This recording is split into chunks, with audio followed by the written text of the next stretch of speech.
what is happening in Jubilee is what we want to have a conversation with now.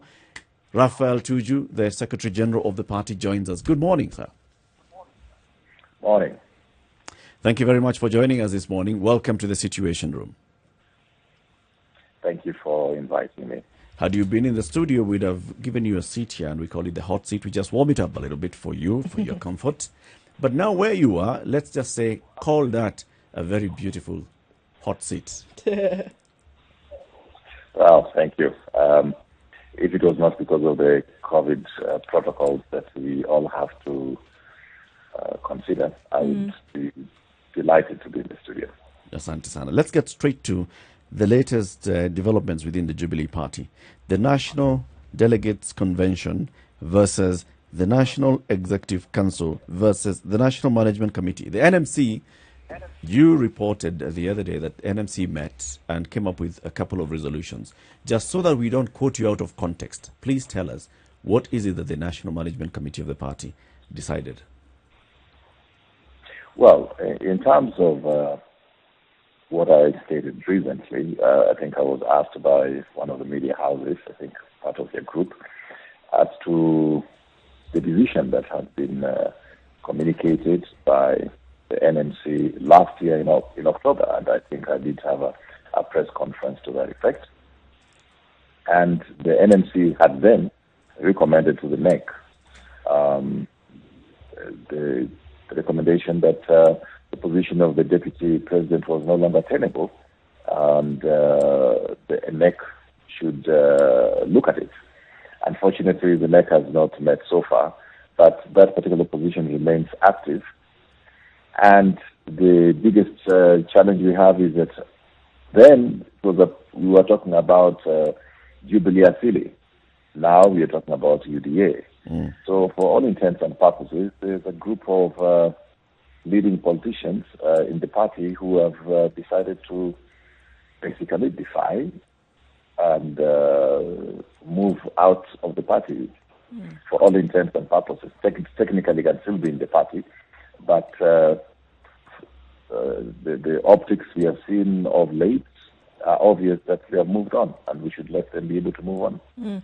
So, I mean, just as you said, they look like technicalities here or there. Is it something that the party is ready to accept, that there are people who technically say they're still part of the larger party as it is, but are also saying that they joined the party with the agreement that they would still be part of the little other parties that they had formed before? Can they operate with such technicalities, or are you asking that you're either in or you're out? You know, the moment we see people or hear people invoking technicalities as a way of remaining in, it's obviously that people are not being honest. Could you expound on that, please? Well, you know, you can liken it to so many other things. You can say you're in a marriage because you have a marriage certificate, but the marriage is long gone. So the certificate is not the marriage. So your actions belie your speech. Yeah.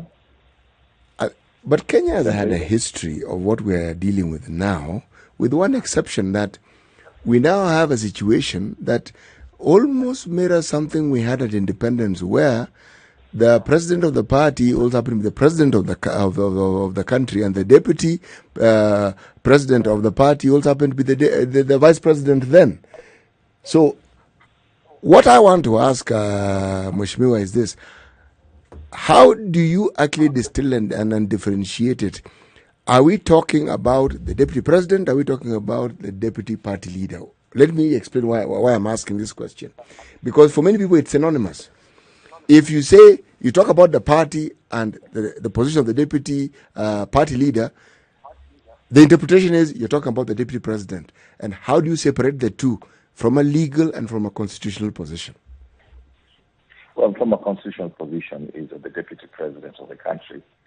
It does not have to be the deputy president of the party. Yes.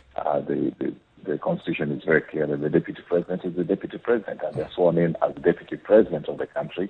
They're not sworn in as deputy party leader. Yes. And therefore, the two are two different things. But according to the party, if, let us say, this is an imaginary situation that I'm presenting. If the deputy president ceases to be a member of the party, can he then hold his position as the deputy president? I think that is correct. He can still hold his position as deputy president unless he's impeached by parliament. Okay. Why I ask the question is because it seems to me, my interpretation from what I'm reading is that this is the beginning of a path to actually bring about this legal process we refer to as impeachment by starting off with something that is perhaps easier and more tenable. So testing the waters. Testing the waters to see how that goes before the next stage is actually started upon. I could be wrong here, but that is my reading of it. Well, you know, this is a wonderful country. You can read it the way you want to read it, and nobody will blame you for that. It's a wonderful country. We have this freedom. But let me hasten to add is that, you know, the problems we have in Jubilee Party are not exceptional to Jubilee. I think this is a problem we have as a country. Jubilee Party is still a work in progress, just like Project Kenya, or what you can call it, Experiment Kenya, is work in progress. We are normally very sympathetic, and I, for one, I'm very sympathetic when I see some of the what may look like defiance or not being obedient to the Jubilee Party. When I talk with the individual politicians, they tell me, look, Raphael, I mean, you know, this is because of our local politics in the village. We have to get some bonga points. It's nothing personal against the politics we have in this country is ethnic, and if you seem to be going against the ethnic kingpin of your region, you can be in very serious trouble. In fact, it could mean the end of your career. So it's a much more complex situation we're dealing with than just being obedient to the party. So isn't it then the opportunity for you as Secretary General to look at how best to build a party that rises above this, rises above the ethnic kingpins, that rises above personalities and remains as a party? That has been our desire. That was the desire of the party at the time when 13 or so political parties came together to become part of the Jubilee Alliance. The building blocks of Jubilee was essentially URP and TNA. I think the president took a great risk even to have me as the Secretary General of the party and to be at the center of the campaign against ODM. I think you have to appreciate that that was a big risk from the side of the president, because my village, actually my home to ODM leader and the presidential candidate 2013-2017, Raila Odinga, my village or my home to his home is just about 4 kilometers. But from where I sit, Mheshimiwa, the greater risk I think seemed to have been on your part, because not so much the president's, because if you come from the region you come from, and you seem to be the Secretary General of a party that seemed to be opposing the kingpin of the region that you come from, the greater risk was on your part. So which leads me to the question that I want to ask. Why did you take this position? I think I've been very consistent on this in the last 20 years. If you look at my politics from the year 2002, I supported former President Kibaki. I served in his government when all the Luos refused to take cabinet positions after 2005 referendum. I remained in the Kibaki government. And in 2013, I did not support Honorable Raila Odinga. I supported Uhuru Kenyatta. In 2017, I supported Uhuru Kenyatta. I've been very consistent on that. And that is because I think that I should not be slave to the centrifugal force of ethnic politics, because I think it is nothing but leading us to a dead end. And I think I've been vindicated. I want to come back to Jubilee and the structure then of the Jubilee. You've reminded us that, yes, Jubilee is a conglomeration of 13 or so political parties that came together, led by URP and TNA, came together and decided to form one large vehicle called the Jubilee Party. In the constitution or in the agreement to form this Jubilee Party, was there anything that said that the individual parties shall cease to exist? Yes, the individual parties had to cease to exist in order to become part of the Jubilee party. So we only have one party now. All those other parties were dissolved. So, But let me hasten to add, I really like to make this clear. The challenge we have in this country today is not even policy differences between the parties. I mean, if you ask me what is the difference between Wiper and Jubilee in terms of our policy positions, I don't know. If you ask me the difference between ODM or ANC and, say, Ford Kenya in terms of policy positions or a philosophical underpinning to those parties, I don't think I or Rene Kenya would tell me, would be able to tell. But if I ask you which party, which tribe belongs to which party, you'll be able to eloquently describe that. So we have a problem. But, Mheshimiwa, then it begs the question, do political parties in this country actually have any philosophy or policy on which they base whatever it is that they do? Or is it that these, you, in theory, because political parties are supposed to have these positions, you say you do, and yet the reality is political parties are vehicles that are owned by individuals? Well, they're not even owned by individuals. I think they're owned by tribes, so to speak. And I think we should be honest enough to ourselves that this is work in progress.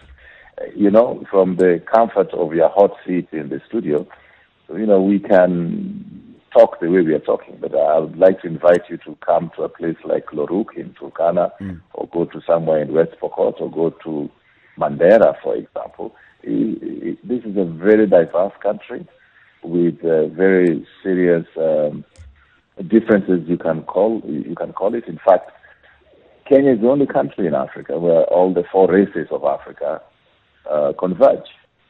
You know, you can't say that the Somalis are the same as, say, the Nilots like myself, from the way we look and so forth. It's just like, you know, you have Asians, Chinese are Asians, Indians are Asians, and Arabs are Asians, but you can look from miles away and say, this is Chinese and this is Arab. Sure. So in the same way, here in Kenya, I mean, I just need to look at you and I can know that you come from Garissa or you come from Migori with a certain level of accuracy. At the moment we open our mouths, then you know that we're really diverse. One of the things that Kenyans have seen and have elected to perhaps blame our political party constructions for is that they are vehicles that are formed for a political purpose during a certain political season, and not long after that season has passed or the individual has ceased to have the prime position that they have, the party is disbanded. And we have ample examples for that. Let me ask about Jubilee. Beyond Uhuru Kenyatta, do you foresee that there will be a Jubilee? I believe we'll still have Jubilee, just like we still have, variants of other parties. I think that, one of the things that brought Jubilee together, and that still remains the dream and the purpose of our very existence, is how do you bring this country together? Because as I've told you, philosophically, there are no differences. What we have are ethnic differences. How do you build an alliance of all Kenyans? How do you make this geographical phenomenon called Kenya not to disintegrate and, form a viable country where we can all live together in peace and, let the next generation be a lot more cohesive than what we are at the moment. Let's take a break at this point. We're having a conversation with the Secretary General of Jubilee Party, Raphael Tuju, talking about the party politics, especially within Jubilee, and also looking at the political party politics in the country. When we come back out of this break, we get deeper into looking at the various factions within Jubilee and what the party is doing.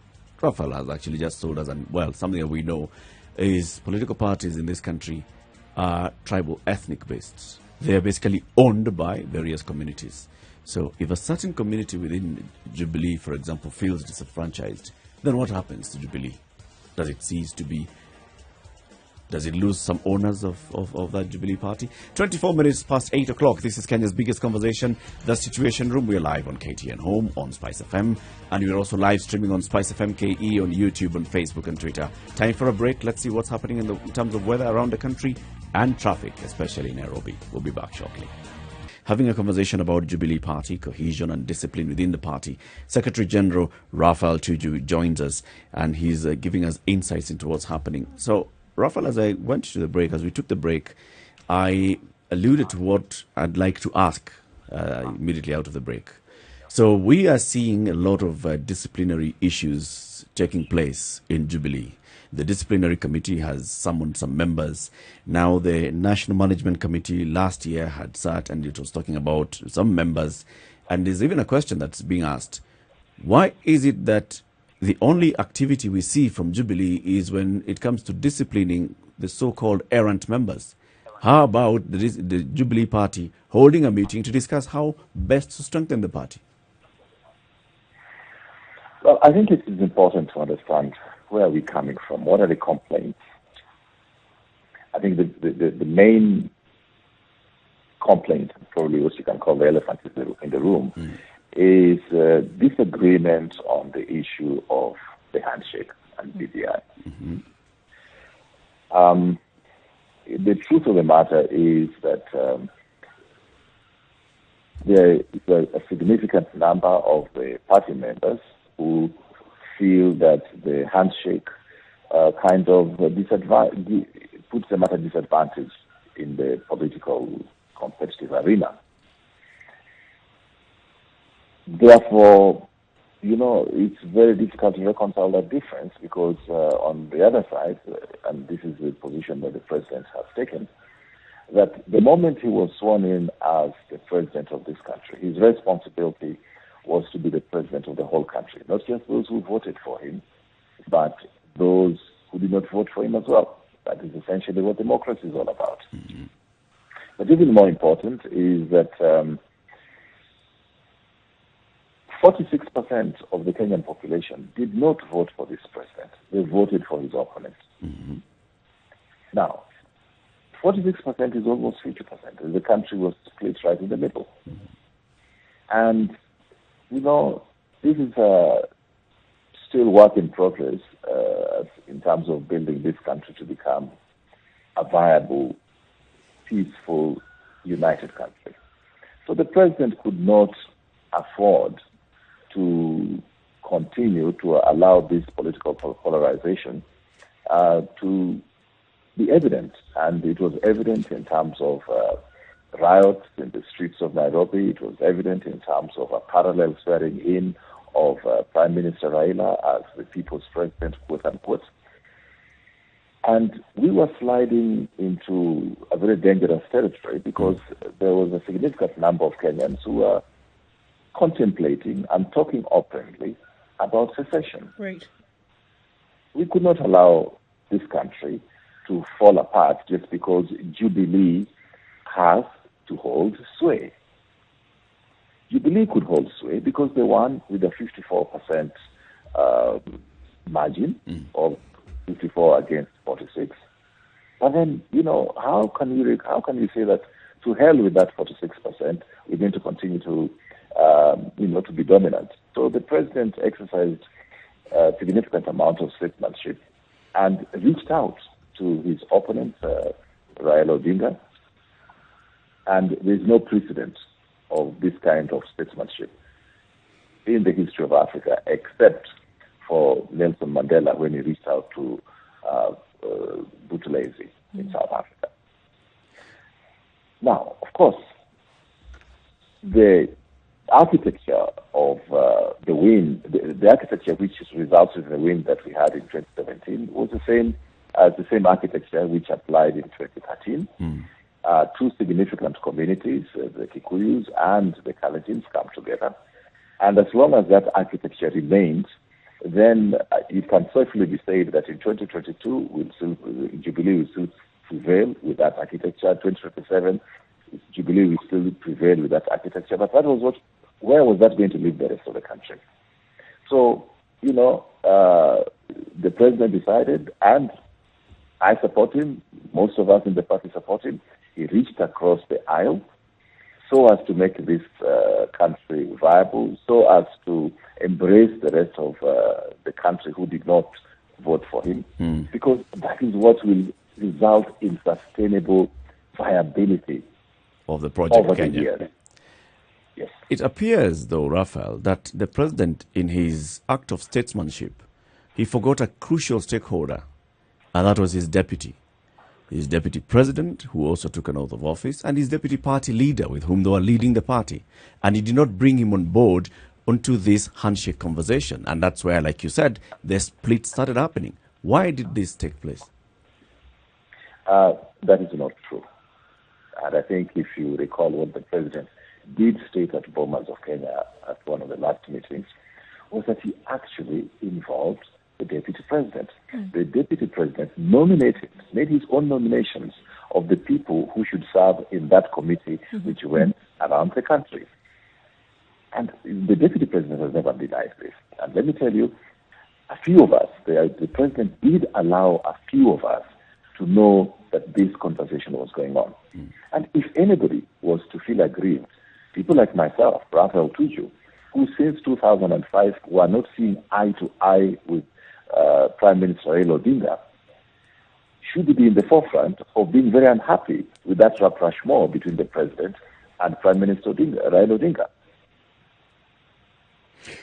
I want to ask this question, if I may. Seeing eye to eye, is it just a political not seeing eye to eye? Is it a personal not seeing eye to eye? Is it an ideological not seeing eye to eye? When you say not seeing eye to eye, I ask this because there was a period in time when it was clear you saw eye to eye. I can tell you one thing for sure, that my differences with Prime Minister Odinga were never personal, never. It was always philosophical and ideological. And I think currently on the issue of BBI, we are very much on the same page. We are neighbors here in Nairobi. You'd be surprised. Even in the midst of all that differences, even in the middle of 2017 elections, the two of us would meet, and sometimes in my own establishment. And at a personal level, we joke. We've known each other over many years. In some respects, we're even relatives. And our children, our friends, our kids continue to visit each other in our different homes. And it can never be personal. But then, Mheshimiwa, this is where my problem comes in. At that level, you've explained it very well, that there's really no difference except the philosophical and ideological. But if you take that particular scenario a little lower down to supporters, either of political parties or of individuals, that same camaraderie does not exist. Well, unfortunately, one of the things that keeps politics viable is to create an us versus them kind of scenario.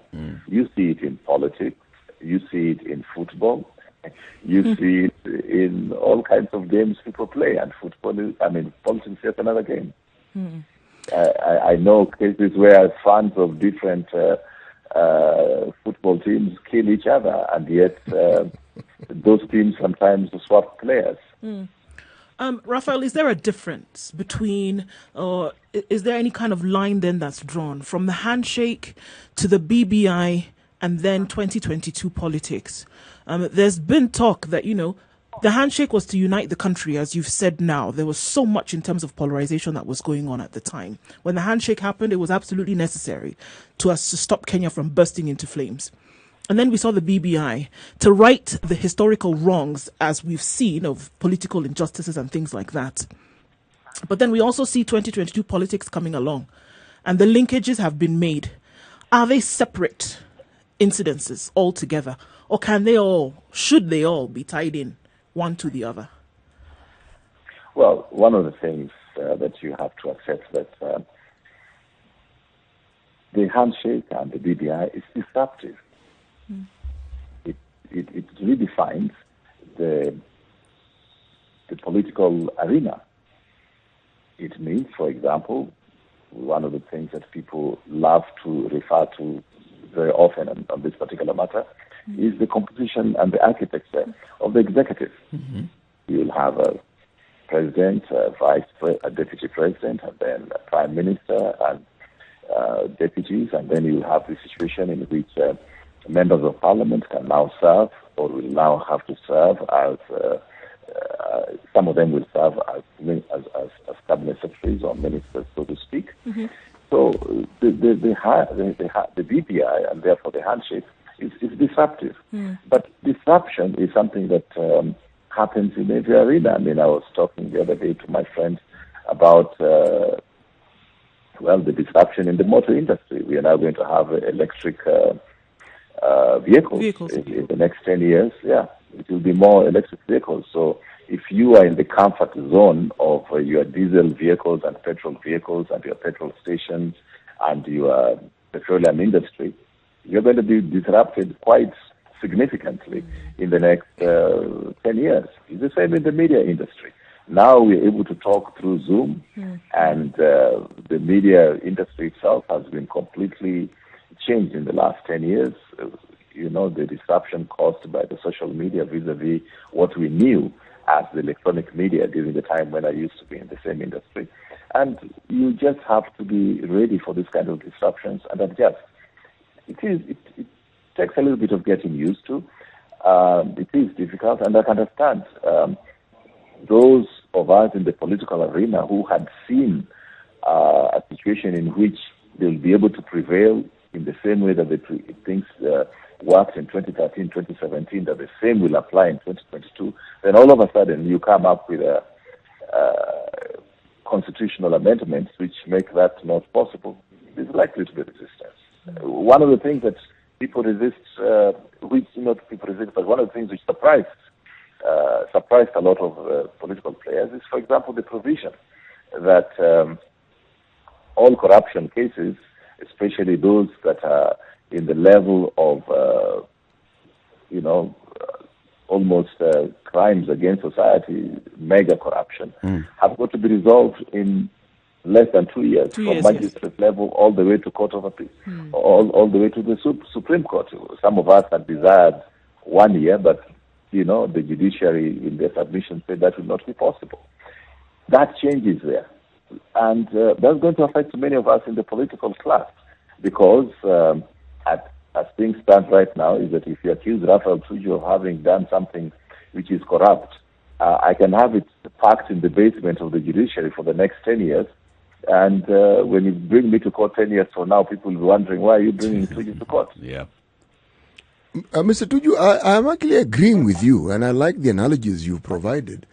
It's just that when you talk of the motor industry or you talk about the media, the changes that come about is changes that essentially deal with choice. But on the political arena, unfortunately, these disruptions impact on the very lives that the political class that you have admitted belonging to, the very things that you promise. And why I'm saying the very thing that politicians promise is that because of the direct absence of the things that are promised coming into being. So that every time we have these political shifts, yes, the political class seem to be playing their game, moving here, shaking hands, making deals, understanding, and we appreciate the peace that it brings about. But the lives of the people don't seem to change. For the positive, there's change. In the negative, adversely so. So, when we talk about these situations that we find ourselves in, really, how do you reconcile a situation where the employer of the politicians, the person who is responsible for their being where they are, ends up getting the short end of the stick continuously? And I think it's much more complex than that. I've been a member of parliament. I was elected in Warira constituency. I think I did do very well, but at the end of my term, when I tried to get re-elected, the people told me that, look, who told you wanted development? Who told you wanted water? Who told you wanted roads? Who told you wanted electricity? For us, you get your relationship in order with Raila Odinga, we will re-elect you. If you don't do that, it doesn't matter what you do for us, You can carry your schools away. You can carry the widows houses away. So it's a much more complex thing, my friend. So going by that complexity of Just that straightforward. That's straightforward. that complexity of David told me to take away my doctors and my mobile clinic. They did, didn't they? Yeah. Yes. And they told me that, who told you we needed water? We have water in Lake Victoria all these years. And we have young women who can walk to the lake to get water on, on pails on their heads. and they have not complained. So I hope they also told you to take away that So tarmac road to Luanda Kotiano. yes, they told me. Who told you we wanted it? So it's a lot more complex than me and you can talk from the comfort of your hot seat and my seat here. Your lovely seat, which is why I'm thinking, Raphael, as when you're bestowed upon that honor of being at a position where you are leading and providing leadership, should it not be among the things that you want to focus on how to change these perceptions, on how to change these understandings, on how to change this complexity so that it's for the better?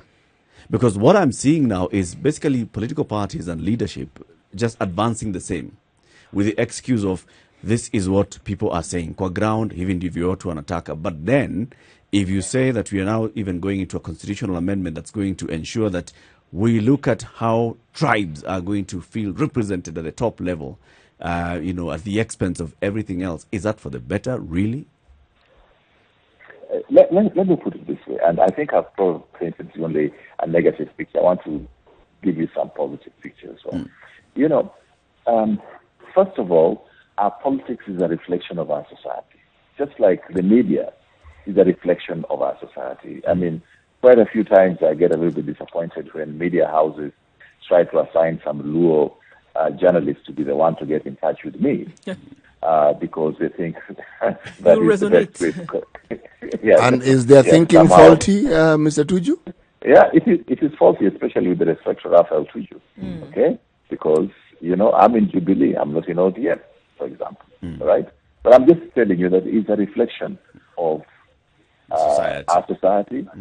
And it's not only with respect to ethnicity. I think if you go to the United States, it's with respect to racism as well, for example. So the world is not perfect. We are work in progress. But let me give you the other side. I think while we have problems in this country, we should at least acknowledge some of the very wonderful things that we have. I mean, I was talking to some journalists from a neighboring country. I don't need to name the country, but you'll probably guess which one. And there, the president, I think, has got his spouse as a cabinet secretary or as a minister of one of the major ministries. Now, in Kenya, I think that our first lady is so brilliant and so clever that even if the president appointed her, she will not accept it.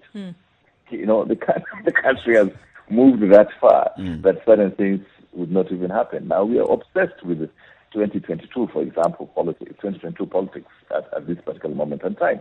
That is negative. It is setting us back. But again, it is an acknowledgement of the fact that in this country, we cannot have a situation in which the president serves more than 2 terms. We know at the end of his 2 terms, he has to leave. That is our constitution. And he himself has stated the same. And we cannot even imagine for a moment that he will try not to leave in 2022. That is something which is people are imagining. There's a lot of imagination to that front. They can imagine. They can imagine that I can tell you that he has stated it, and I can tell you that the Kenyan political class and the Kenyan public and all our institutions would not even think about something like that happen. The president himself has stated it so many times. Many times, yes. That he will, many times he says it, that he will be leaving. And one of the reasons why there's clamor in the political arena for 2022 is that everybody is certain that he's leaving. That does not happen with a lot of our neighboring countries. So I think that we have a lot to celebrate in this country despite the challenges that we have. And I Mheshimiwa, can give you another example. One Yes. more last example I can give you. I mean, we had a 207 horrible moments when 1,200, 1,300 people were killed during the political violence, ethnically inspired political violence. But do you know what happened in Europe within living memory? There are people who were alive that time when that war was happening in 1939 to 1945. 45 million people were killed in that ethnic clash in Europe. that is So actually we should absurd. give ourselves some, we should give ourselves some Pat on the back. tribute for a pat on the back. I actually agree with you, Mheshimiwa. The only thing is celebrating on an empty stomach is really difficult. And this is something I'm simply saying I that agree. the vast majority of Kenyans right now live with great uncertainty. And the uncertainty falls, or the lack of it, or the elimination of it, falls squarely at the doorsteps of our political leadership.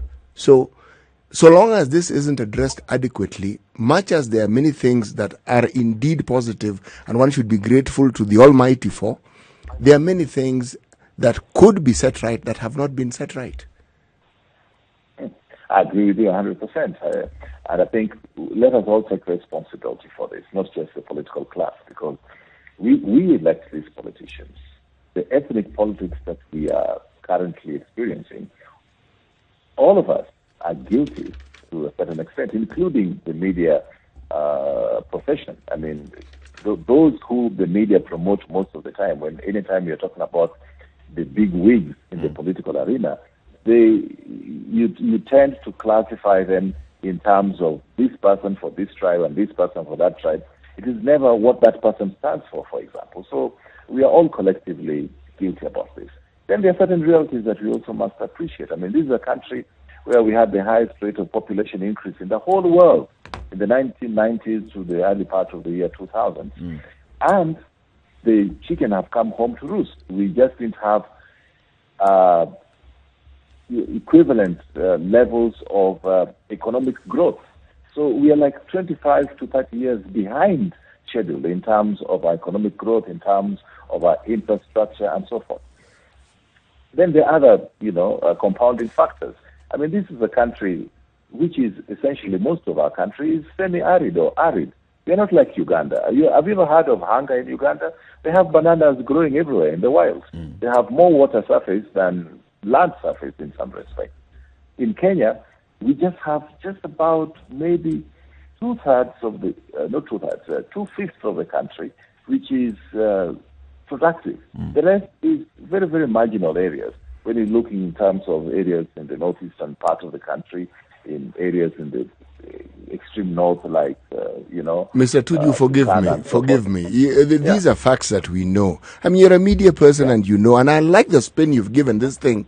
But the irresponsibility that I'm speaking of is people who have been charged with the duties and hence they are elected. You are elected so that you can do certain things.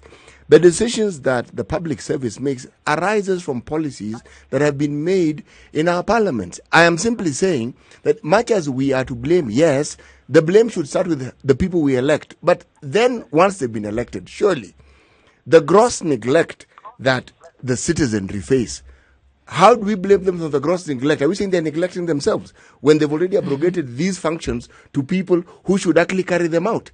We've known from the time we got independence that a good portion of our country is semi-arid. But we are a commercial center. We're a financial center. There are countries in the world that can't grow a thing, and yet they survive. So we are not even in that position. We are far better off than most of them. We have water bodies next to us. My goodness, the benefits. And then we have natural resources. They are immense, Mr. Tuju. In short, Raphael, he is not boarding. That thing of let's take responsibility. No. City says no. Yeah, Mr. Tuju agrees with me. All I'm saying is that we all take responsibility. I mean, you can say that you've elected leaders, but sometimes you elect buffoons. When you elect buffoons, what do you expect? So then the responsibility goes on those who have elected the buffoon, or the buffoon him or herself? Yes, precisely. So we idolize these buffoons. We give them a lot of airtime. Kenyans cheer the buffoons, right? So why are they complaining when the buffoons steal their money? When you entrust people who you know this one is a thief, then you give them the key to the store where you keep your food. When you come the following day and you find your food is not there, why are you blaming people? Why are you blaming Mr. Tuju, you are an exemplary member of parliament, I recall. Your record was sterling. But it's because you are who you are. But before you became who you are, we didn't know whether you'd be a buffoon or not. It's when you are elected that we saw, this man clearly is not like the others. So, but up to that point, was I re-elected? Was I re-elected? Now that's where the politics comes in, doesn't it? You try, go for it. Okay. No, that's a proper clapback. Yes. There is responsibility, yes, on the voter. There is responsibility on the person who is elected. And the responsibility on the person who is elected goes beyond everything else into a moral responsibility. And I want to believe that, in that whole house of 347 members, very many of them have taken that moral responsibility to heart. What happens when you go in there? Is it that, you take the oath and your moral responsibility just drops down your window? I think I have to add one more other person who has got moral responsibility. The rest of the society, you and I, right? We have a certain amount of moral responsibility. But if you have elected immoral people, then why do you expect them to change when they actually get these positions? If you have elected people who are, known thieves, and you idolize them, and you give them a lot of airplay, and you don't ask questions where some of this money that they're flashing around is coming from, you line up to get that money, and you celebrate them, then why do you expect the society to change? If I'm busy stealing your money and you give me a position where I can steal more money, and you keep on, putting me back in that same position, who is to blame? So, Raphael, do leaders, just speaking from the position that you hold, that you have held, that leaders currently hold, do you honestly expect Kenyans to hold you to account? That when these activities are taking place, when this behavior is happening that we see, which can only be akin to a circus at some point, do you say, I'm hoping that Kenyans will call me out tomorrow and say that the way I'm behaving is not right? That I'm hoping that Kenyans will call out my colleagues, the way in which they're behaving, and say it's not right? Do you actually hope that Kenyans will speak up and say, this is not right? Do you actually think that would happen? Or hope that it would? More often. I wish that would happen more often, because Kenyans seem to celebrate people. The more notorious you are, the more you're celebrated. Kenyans love notoriety. And I'm not, Kenyans is generalized. I'm not talking about you, but well, I'm far from, but you I think the majority of Kenyans. Yes. Just have me walk through the streets of Nairobi and get some of these notorious people to be walking next to me. See who will be cheered more. Raphael, thank you very much for joining us this morning. As we conclude, the decision to deal with those who you're calling errant members of Jubilee, who makes the final call? Well, as I told you, that Jubilee is work in progress. I can tell you that we don't take disciplinary action gleefully, and it's something that we enjoy, because we understand some of the contradictions that we face, not just as Jubilee, but as a country. We've had situations right now, for example, in Parliament, when we're having a bill, I'm more certain about members of the political opposition parties supporting government bills more than some members of Jubilee itself. That is a contradiction, but that is the reality we have, because, as I said, sometimes the centrifugal force of the tribe is stronger than any other force that can put us together. And those are some of the challenges that we're having as a country. We will build the boat as we sail, as I often say. We'll take one step at a time. We don't enjoy throwing people out, no. Because if we are able to reach out to those who are in opposition parties to work with us, we have a lot of interest in keeping those who are within the party to stay within the party and to, build a consensus. And we hope that we'll be able to convince them that it is even in their selfish self-interest to have a peaceful country, to have a viable country, so that even if they rise to a position of leadership, they'll have a viable country to lead. Sure. Yes. Raphael Tuju, Secretary General, Jubilee Party, thank you very much for joining us. We hope to have another conversation with you again in your comfortable, warm seat or here in a comfortable hot seat. Thank you. Asante sana. Thank you.